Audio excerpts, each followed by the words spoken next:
साथियों, अब हम ऐसी रेखाओं के बारे में समझते हैं जो राजयोग प्रदान करने वाली होती है। जिन व्यक्तियों के इस अनामिका अंगुली, जो छोटी अंगुली के पास वाली अंगुली होती है, उसके अंगुली के नीचे इस प्रकार से ये रेखा बनी हुई होती है, इसको सूर्य रेखा भी बोलते हैं और पुण्य रेखा भी बोला जाता है। यदि ये किसी व्यक्ति के हाथ में बनी हुई हो और भाग्य रेखा यहाँ मणिबद्ध से हथेली से जुड़े हुए से निकलकर सीधी शनि पर्वत पर पहुंच गई हो, ऐसी स्थिति किस व्यक्ति के हाथ में हो तो वह व्यक्ति राज्य का सुख भोगने वाला होता है। उस व्यक्ति को निश्चित रूप से राजयोग का लाभ मिलता है। वो किसी भी क्षेत्र में प्रवेश करता है तो उस क्षेत्र में उस व्यक्ति की आर्थिक उन्नति होती है और एक तरह से समझे तो राजा के समान सुख को भोगने वाला होता है। इस योग के साथ में ही यदि किसी व्यक्ति के हाथ में अंगूठे के जो बीच का हिस्सा होता है, इस पोर पे इस प्रकार से यव का सा चिन्ह, जो का सा चिन्ह बन जाए तो इस स्थिति को और भी बढ़ा देता है। और वैसे तो ये अकेला यव का चिन्ह और साथ में भाग्य रेखा हो तो भी व्यक्ति को राजयोग प्रदान करने वाला योग बन जाता है। जिस हाथ में ऐसा योग होता है वह व्यक्ति राजयोग का लाभ लेता है। साथ में यदि किसी व्यक्ति के हाथ में चिन्ह बने हुए हो, ये राजयोग देने वाली रेखा है, साथ में यदि चिन्ह भी हो, रेखाएं ना हो, केवल चिन्ह हो तो भी व्यक्ति को लाभ देने वाले हैं। जैसे किसी व्यक्ति के हाथ में मछली का चिन्ह हो, कहीं पर भी हो, छाते की तरह का चिन्ह हो, हाथी की तरह का चिन्ह हो, वीणा की तरह का चिन्ह हो, तो वह व्यक्ति को काफी भूमि प्रदान करने वाला भूस्वामी बनाता है, यशस्वी और अपने कुल में ऐसा व्यक्ति श्रेष्ठ होता है। चिन्हों की बात करें तो जिस व्यक्ति के हाथ में दर्पण की तरह का चिन्ह, पर्वत की तरह की रेखा बनी हुई हो, कहीं पर भी हाथ में तलवार या हल की तरह का चिन्ह बना हुआ हो, उस व्यक्ति के घर में हमेशा लक्ष्मी का वास होता है। पैसे की उस व्यक्ति के हाथ में कोई कमी नहीं होती। और अन्य चिन्हों के बारे में समझे तो किसी व्यक्ति के हाथ में चतुष्कोण, चौकोर इस प्रकार से बना हुआ चिन्ह कहीं पर भी हो तो वह व्यक्ति को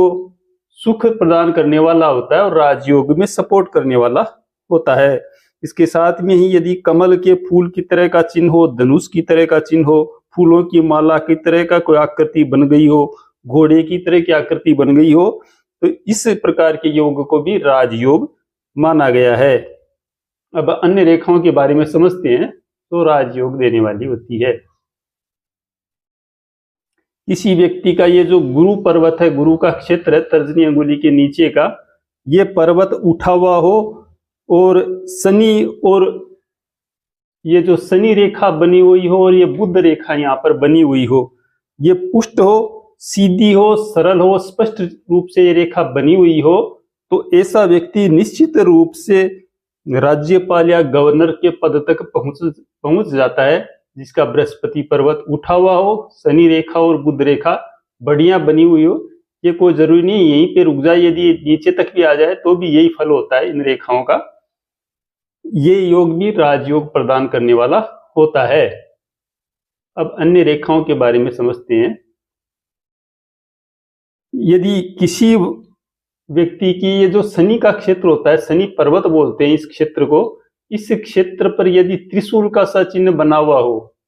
इस प्रकार का चिन्ह बन जाए, यदि रेखाओं के मेल से भी इस प्रकार का चिन्ह बन जाए त्रिशूल का सा यहाँ पर, या फिर शनि क्षेत्र पर स्वतंत्र त्रिशूल का चिन्ह बन जाए, साथ में ये जो भाग्य रेखा होती है, इस भाग्य रेखा में या चंद्र क्षेत्र से कोई रेखा आकर मिल जाए, इस प्रकार का योग किसी व्यक्ति के हाथ में होता है तो वह व्यक्ति बहुत ही ऊंचे पद पर पहुंचता है, राज्य अधिकारी बनता है और बहुत ही ऊंची पोस्ट तक पहुंच जाता है। यह योग भी व्यक्ति को राजयोग प्रदान करने वाला होता है। फिर दूसरी तरह की बात करें रेखाओं के बारे में, यदि किसी व्यक्ति के ये भाग्य रेखा बीच से निकल जाए, हाथ के मध्य भाग से निकले और एक रेखा इसमें से निकलकर बृहस्पति पर्वत पर चली जाए और एक रेखा कहीं से भी निकलकर सूर्य पर्वत पर चली जाए, ऐसा व्यक्ति भी राजयोग प्राप्त करने वाला होता है, ऐसे व्यक्ति को भी राजा के समान सुख मिलता है और बहुत ही ऊंचा पद ऐसा व्यक्ति प्राप्त करने वाला होता है। फिर अन्य रेखा के बारे में हम समझे, जो राजयोग प्रदान करने वाली है। यदि किसी व्यक्ति का ये जो मंगल का क्षेत्र है,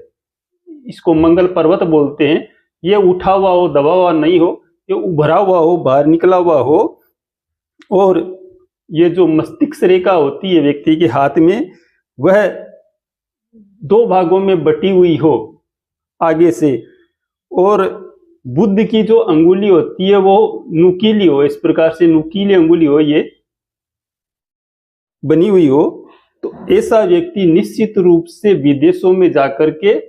अच्छा लाभ प्राप्त करने वाला होता है, और ऐसा व्यक्ति राजदूत की पोस्ट तक भी पहुंच जाता है। ऐसा योग भी व्यक्ति को राजयोग प्रदान करने वाला होता है।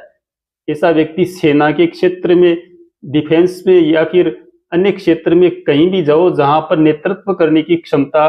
कार्य होता है, वो नेतृत्व गुण इसमें ऐसे व्यक्ति में आ जाते हैं, और ऐसा योग व्यक्ति को राजयोग प्रदान करता है। अब अगली रेखाओं के बारे में हम समझें।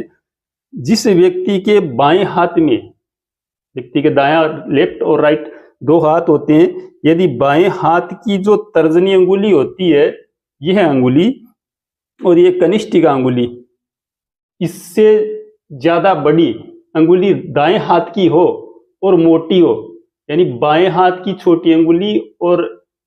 बाएं हाथ की तर्जनी अंगुली से दाएं हाथ की जो अंगुलियां होती है, ये दोनों, ये कुछ बड़ी हो और कुछ मोटी हो, तो ऐसा व्यक्ति जो होता है वो बहुत ही अच्छी पद को प्राप्त करता है। यदि इस योग के साथ में ये मंगल पर्वत भी उठा हुआ हो, तो ऐसा व्यक्ति निश्चित रूप से IAS RS के एग्जाम को फाइट करता है और उसमें उस व्यक्ति का सिलेक्शन भी हो जाता है। ऐसा व्यक्ति निश्चित रूप से कमिश्नर या कलेक्टर की पोस्ट पर पहुंच जाता है। ऐसा कई हाथों में देखा गया है। साथियों, ये मैंने छोटे रूप में आपको कुछ राजयोगों के बारे में समझाया है। अगले वीडियो में हम और राजयोग के बारे में